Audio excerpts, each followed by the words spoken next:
In Washington, ahead of his criminal trial in Washington, D.C., the legal teams representing special counsel Jack Smith and former President Donald Trump will square off in a high-stakes appeals court hearing on Monday regarding a federal judge's decision restricting some portions of Trump's speech in connection with this case.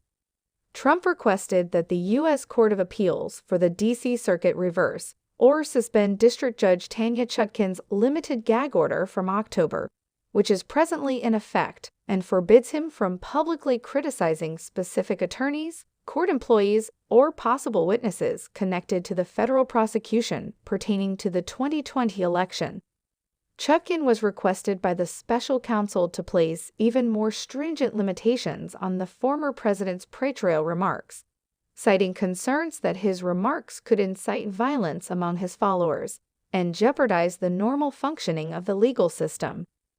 Although Chutkan's injunction did not go as far as the prosecutors had hoped, she was nonetheless treating the former president like any other defendant by keeping him from publicly criticizing anyone who might be called as witnesses against him in court. Partisan politics have been introduced into what are sometimes routine pretrial disputes over a defendant's rights by Trump's public criticism of the prosecution. He has called Smith deranged and commented on rumors that former White House Chief of Staff Mark Meadows collaborated with the investigation. In an October hearing, Chutkan stated, "This is not about whether I like the language Mr. Trump uses. This is about language that presents a danger to the administration of justice.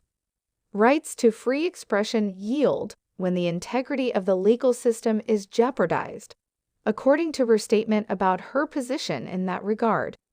At Trump's request, the appeals court temporarily suspended the gag order before Monday's hearing, meaning it is not in place at this time. Trump's legal team contended in court documents that Chutkan's ruling was viewpoint-based and that it was muzzling President Trump's core political speech during a historic presidential campaign. They stated that because the prosecutors and possible witnesses are high-ranking government employees, Trump's political campaign is connected to them. Trump was prohibited from openly criticizing them. Trump's defense lawyers contend that any speech restrictions hinder his ability to run an unrestricted campaign. President Trump cannot be silenced by the district court based only on what his audiences will likely think. In court documents, Trump's attorneys contended that the district court lacked the jurisdiction to suppress the main political speech of the frontrunner for president during the height of his re-election campaign.